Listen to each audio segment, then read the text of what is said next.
Doctor Baba Saheb Ambedkar open university.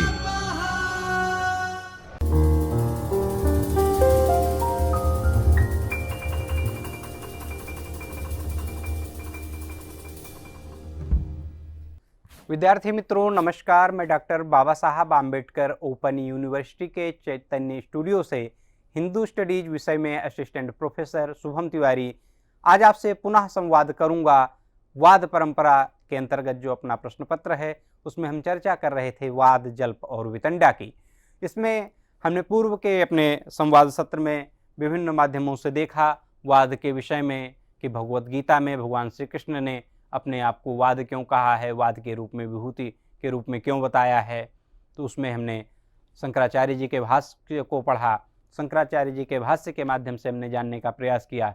फिर गीता तत्व विवेचनी जो टीका है श्रीमद् भगवत गीता की, उसमें जयदयाल गोविंदका जी का जो प्रश्न के माध्यम से कि वह अपने आप को वाद क्यों कहते हैं, अपने आप को वाद की विभूति क्यों बताते हैं, वह हमने जाना कि वाद जो है वह सत्य के तत्व के निर्णय में पहुँचता है, उसके माध्यम से पहुंचा जा सकता है और कल्याण साधन में सहायक होता है वाद। इसलिए वाद को अपनी विभूति के रूप में भगवान श्री कृष्ण ने भगवत गीता में बताया है।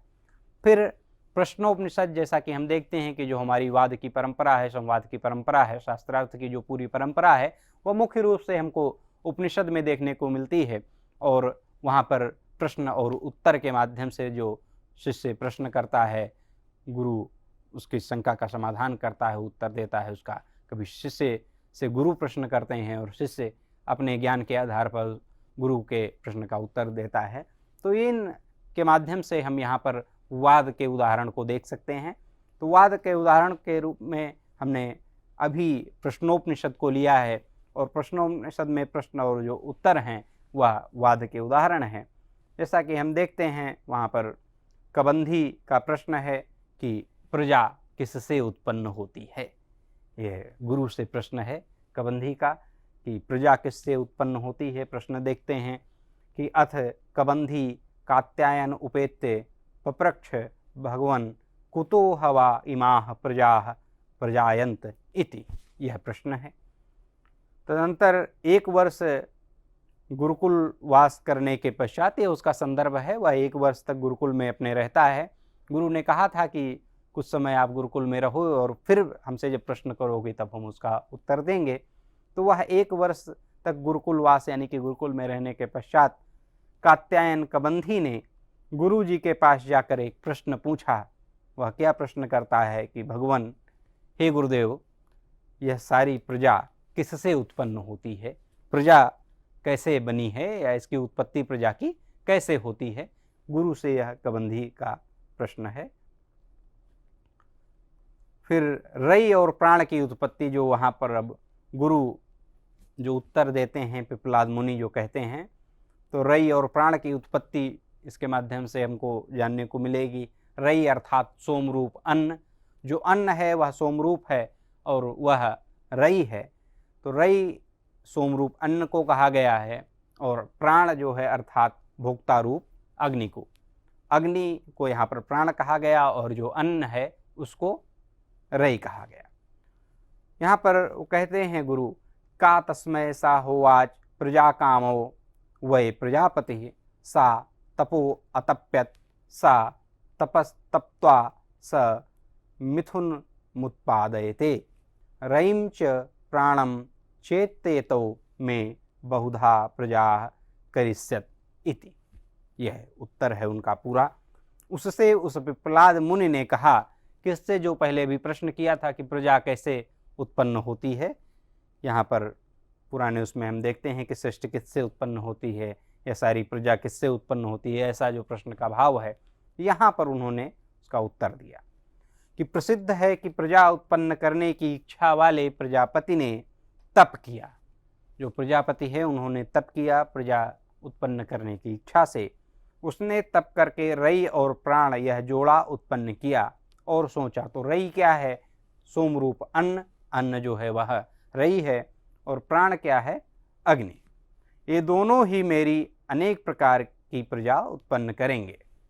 यानी कि यहाँ पर यह कहा गया कि जो अन्न है और अग्नि है, इसके माध्यम से ही सारी प्रजा की उत्पत्ति हुई है। तो आगे हम देखेंगे अन्न के भी बहुत सारे रूप हैं, प्राण के भी बहुत सारे रूप हैं, यानी कि अग्नि के भी बहुत सारे रूप हैं, और वह क्या क्या हैं तो आगे के इसमें हम सत्र में, इसी अपने संवाद सत्र में जानेंगे। ये प्रश्न का उत्तर वहाँ पर गुरु दे रहा है। तो आदित्य और चंद्रमा में प्राण और रई की दृष्टि है। यहाँ पर आदित्य में प्राण देखे गए और चंद्रमा में रई। पूर्व में हमने देखा रई अर्थात अन्न और प्राण अर्थात अग्नि। तो अग्नि, प्राण यानी कि आदित्य यानी कि सूर्य, यह एक हैं। फिर चंद्रमा में जो हम देखते हैं रई देखा गया, तो यानी कि चंद्रमा में रई, तो यानी कि अन्न, चंद्रमा, रई एक ही रूप में आएंगे। फिर वह उत्तर यहाँ पर देखते हैं कि आदित्यो हवै प्राणो रैरेव चंद्रमा रैर्वा एतत् सर्वं यन्मूर्त चामूर्तम च तस्मान् मूर्तिरेव रई। निश्चय आदित्य ही प्राण है और रई ही चंद्रमा है। आदित्य यानी कि जो सूर्य है वह प्राण है। आज भी अगर हम देखें तो सूर्य की ऊर्जा से ही है जो पूरी सृष्टि है, हम सभी को ऊर्जा मिलती है, पेड़ों को ऊर्जा मिलती है, वनस्पतियों को ऊर्जा मिलती है, और रई ही चंद्रमा है। तो रई पिछले उसमें अन्न को कहा गया था, और चंद्रमा की जो शीतलता है वह जो अन्न है उसकी उत्पत्ति में सहायक होती है। यह जो कुछ मूर्त, मूर्त क्या है यानी कि स्थूल है, और अमूर्त यानी कि सूक्ष्म है। यह जो कुछ भी मूर्त यानी कि स्थूल और अमूर्त अर्थात सूक्ष्म है, सब रई है, अतः मूर्ति ही रई है। यह रई जिसको पूर्व में हमने देखा अन्न कहा गया, सोमरूप अन्न कहा गया, फिर यहाँ पर रई चंद्रमा को बताया गया। और यह जो कुछ मूर्त यानी कि स्थूल और अमूर्त यानी कि सूक्ष्म है, सब रई ही है, अर्थात मूर्ति ही रई है।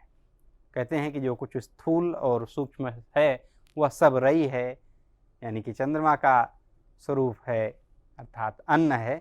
यह सृष्टि का एक रूप वो समझा रहे हैं अपने उत्तर के माध्यम से।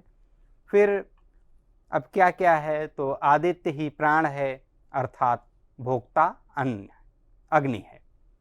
आदित्य ही प्राण है, अर्थात भोक्ता अग्नि है।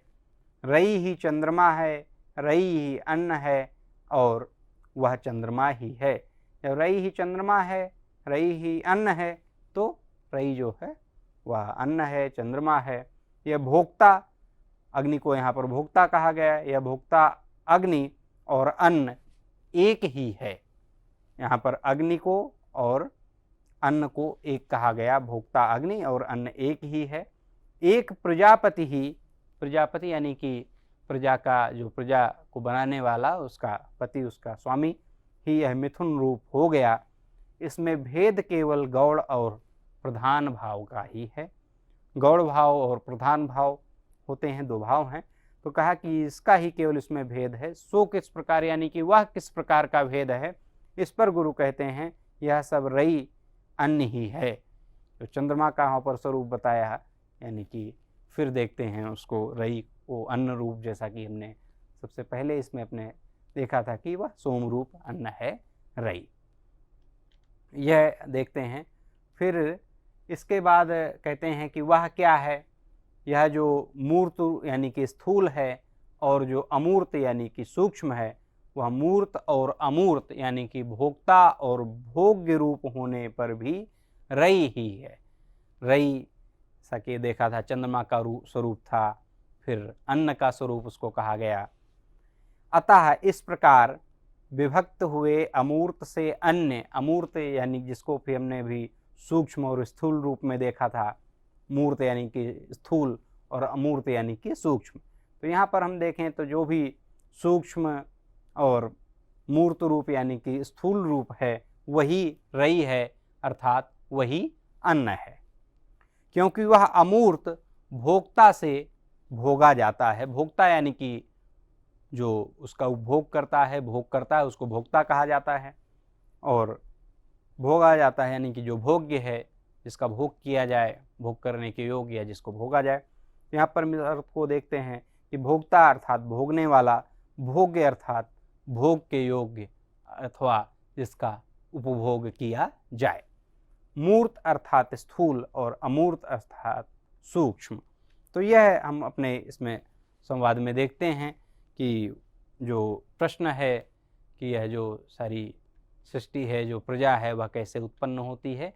तो प्रश्नोपनिषद के इस प्रश्न के माध्यम से हम इसको जानने का प्रयास करेंगे। और चूँकि जो हमारी संवाद की जो पूरी परंपरा है वह उपनिषद में पुष्पित पल्लवित होती है और उसका एक उत्कृष्ट स्वरूप हमको जानने को मिलता है, तो जो कात्यायन कबंधी का प्रश्न है उसको हम इसमें जानने का प्रयास कर रहे हैं और आगे इसके जो अग्रिम इसका भाग है वो हम अपने अगले संवाद सत्र में जानेंगे। तब तक के लिए आप सभी को नमस्कार, धन्यवाद। स्वाध्यायः परमः